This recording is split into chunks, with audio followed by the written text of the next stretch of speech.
Oi! Vamos falar sobre a história da bruxaria, escrito por Jeffrey B. Russell e Brooks Alexander, dois historiadores.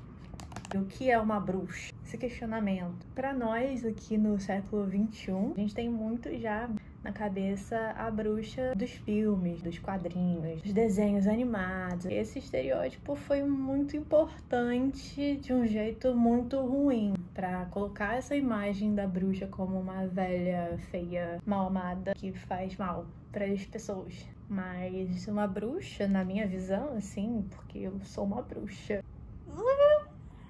pra mim é a conexão com a natureza, né? É o que me conecta com a deusa. Eu já tenho esse canal direto. Eu usufruo da natureza pra minha vida, minha alimentação, meu estilo de vida, minha filosofia. Isso pra mim já é um tipo de bruxaria. Isso no livro tá colocado como pagão, como neopagão hoje em dia, que era o que existia antes do cristianismo. É um jeito mais simples de viver a natureza, colher o que se plantava, fazer da natureza sua medicina, sua alimentação. É bem básico, sabe? É bem simples. Tem a ideia de que bruxas não existem, tem a ideia de que são personagens imaginários e feios, de poderes psíquicos, a mulher não desejada, ou desejada até demais, estão nas entranhas, na perversidade de homens que olhavam para mulheres que não deveriam ser desejadas, por isso que já tinha esse impulso de matá-las, condená-las, de queimá-las. O voodoo também vai sendo associado à bruxaria como uma técnica de proteção, a bruxaria como religião, bruxaria contra a religião, bruxa como a adoradora do diabo, sempre essa ideia assim muito recorrente. Foi a premissa principal da caça às bruxas. Certas mulheres, certas pessoas, principalmente mulheres, né, mulheres cis, que quem ia ser trans numa época dessa? Não, eles não existiam.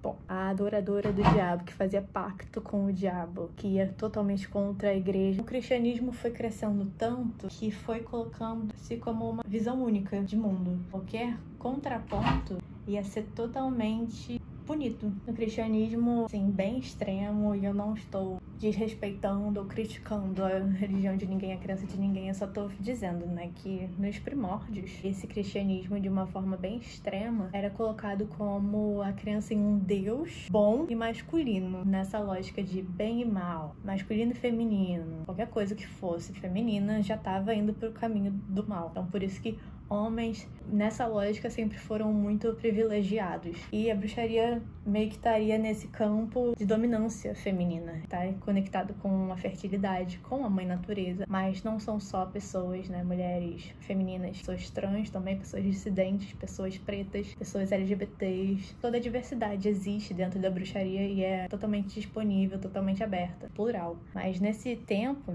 que a bruxaria foi ficando muito demonizada, na verdade, a bruxaria diabólica, ela vai sendo construída, logicamente, arbitrariamente, por esses homens que queriam explicar de alguma forma os fenômenos que estavam acontecendo. Crises climáticas, fome, falta de riquezas, as tensões políticas, tensões religiosas, discursos para atacar pessoas que fizessem parte dessas dissidências, que eram alvos fáceis, que não tinham proteções legais, proteções sociais, muitas vezes mulheres cis que não estavam casadas, então não eram posse de homens, então tinham casas, tinham uma vida.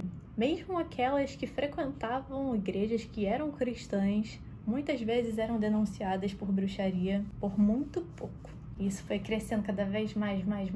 Foi um processo muito feio, muito intenso, muito cruel. Qualquer suspeito era levado para um interrogatório, e nesse interrogatório tinham diversos tipos de tortura. E torturas que a pessoa acabava falando coisas que nem eram verdade, mas para ela se livrar logo, ela falava, ela era conduzida a acusar outras pessoas ao redor dela. Então isso ia se retroalimentando de um jeito totalmente insano. Isso formava medos sociais. Uma pessoa torturada levava a mais torturas e isso virou tipo um vício, uma máquina de morte, uma máquina de tortura, ditadura, repressão, opressão, efeitos psicológicos em toda a sociedade. Então era um medo contra a bruxaria, mas era na verdade um medo contra as autoridades. E não foi só uma inquisição unificada, era muito de cada local, as autoridades civis e eclesiásticas de cada local que ia definindo isso. Então isso foi